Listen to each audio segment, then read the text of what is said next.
आदाब, hello friends. आज हम बनाएंगे पत्ता गोभी की पकौड़ियाँ। रमज़ान स्पेशल है, आप इसको रमज़ान में बनाइएगा, बहुत अच्छी लगेंगी, सबको बहुत पसंद आएंगी। तो ये बंद गोभी की पकौड़ियाँ बनाना बहुत आसान है। चलिए मैं दिखा देती हूँ उनको मैंने कैसे तैयार किया है। पत्ता गोभी की पकौड़ी के लिए आप देख लीजिए, मैंने पत्ता गोभी आधा ले लिया है, जिसको मैंने चॉप कर लिया है, बारीक किया है मैंने। इस तरह से मशीन में मैंने चॉपराइज़र में किया है। एक प्याज को मैंने रफली चॉप कर लिया है। 2 हरी मिर्च को मैंने बारीक काट लिया है। हम इसके साथ चने की दाल का इस्तेमाल करेंगे। ये हाफ कप है, जिसको मैंने 2 घंटे के लिए भिगो दिया था। इसको हम दरदरा सा पीस लेंगे मिक्सर ग्राइंडर में। और इतना सा 2 चम्मच के करीब मैं निकाल लूँगी। इसको हम नहीं पीसेंगे, इसको हम इसमें डाल देते हैं। इसको हम इस्तेमाल करेंगे ऐसे ही, इतने को हम पीस लेंगे। बाकी बेसन हम 1 कप लिया है, देखेंगे कितनी ज़रूरत पड़ेगी। लहसुन अदरक का पेस्ट है हाफ टी स्पून। मसालों में हम अपने ले लेंगे कलौंजी लिए मैंने हाफ टी स्पून, कुटी हुई लाल मिर्च हाफ टी स्पून, काली मिर्च हाफ टी स्पून, हल्दी है 1/4 चम्मच, नमक अपने जायके के हिसाब से ले लीजिए। बाकी ये चाट मसाला है, ये भी हाफ टी स्पून से थोड़ा सा ज़्यादा है। तो आप देखिए मैंने इसको दरदरा सा पीस लिया है, बहुत फाइन नहीं किया है मैंने इसको। तो ये सारी चीज़ें हम बोल में डाल देते हैं। ये जो दाल साबुत थी इसको भी डाल दिया है मैंने।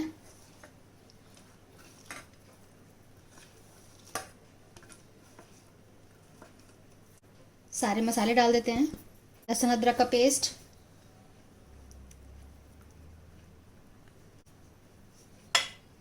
अभी इसमें हम आधा कप डालेंगे और फिर देखेंगे मिला के कि कितना ज़रूरत है, उसके बाद हम इसमें और डालेंगे। तो पहले इसको मिक्स कर लेते हैं।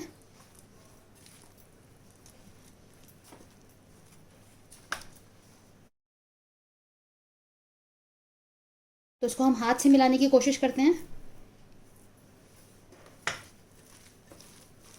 आपको इस तरह से मिलाना है, इस तरह से यूं यूं करके आप मिलाइएगा, ताकि जो प्याज है वो अलग हो जाए और सारे मसाले एक दूसरे में मिल जाएं। इस तरह से आपने करना है। तो अभी मैंने इसमें पानी बिल्कुल भी नहीं डाला, आप देखिए इस पूरा तैयार हो गया है। ऐसे हम बांध के देख लेंगे कि अगर बंद जा रहा है तो इसमें हम नहीं डालेंगे, अदरवाइज थोड़ा सा हम और डालेंगे। तो थोड़ा सा पानी यहाँ लग रहा है तो मैं थोड़ा सा इसमें बेसन डाल देती हूँ इसको बाइंड करने के लिए। तो लगभग 3/4 इसमें बेसन लगा है। अब इसमें हम आखिर में थोड़ा सा सोडा डालेंगे। 1/4 टीस्पून से कम डाला है मैंने सोडा। अब इसको अच्छे से मिक्स कर लेंगे हाथ से दोबारा। सोडा मिलाने से ये होगा कि थोड़े से हल्के पड़ जाते हैं, वरना बहुत कभी कभी भारी लगने लगते हैं खाने के बाद, तो उससे थोड़ा हल्कापन आ जाता है, इसलिए हमने ये सोडा डाला है। वैसे ऑप्शनल है, आप चाहें तो ना डालें। अच्छे से इसको फेंट लें।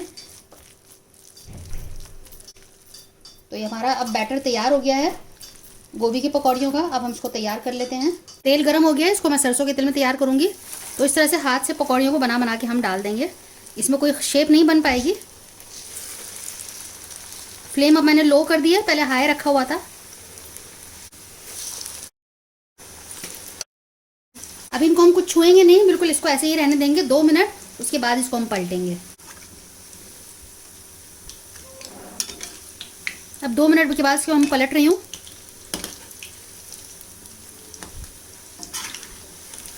अब देखिए कितना अच्छा कलर आ गया है। जो मैंने सबसे पहले डाले थे उसका कितना अच्छा कलर आ गया है। तो लेकिन हम इसको लो फ्लेम पे अंदर तक पकाएंगे, अंदर से नहीं पकी होगी अभी, तो मैंने लो फ्लेम की हुई है। आप देखिए कि हमारी पकौड़ियाँ बिल्कुल तैयार हो गई। तो इनको हम निकाल लेते हैं, सारे इसी तरह से तल लेंगे। तो आप देखिए हमारे बड़े से गोभी के पकौड़े तैयार हो चुके हैं। तो हमारी बंद गोभी की पकौड़ियाँ बिल्कुल तैयार हो गई हैं। आप इसको टोमेटो केचप के साथ या ग्रीन चटनी के साथ इसको सर्व कर सकते हैं।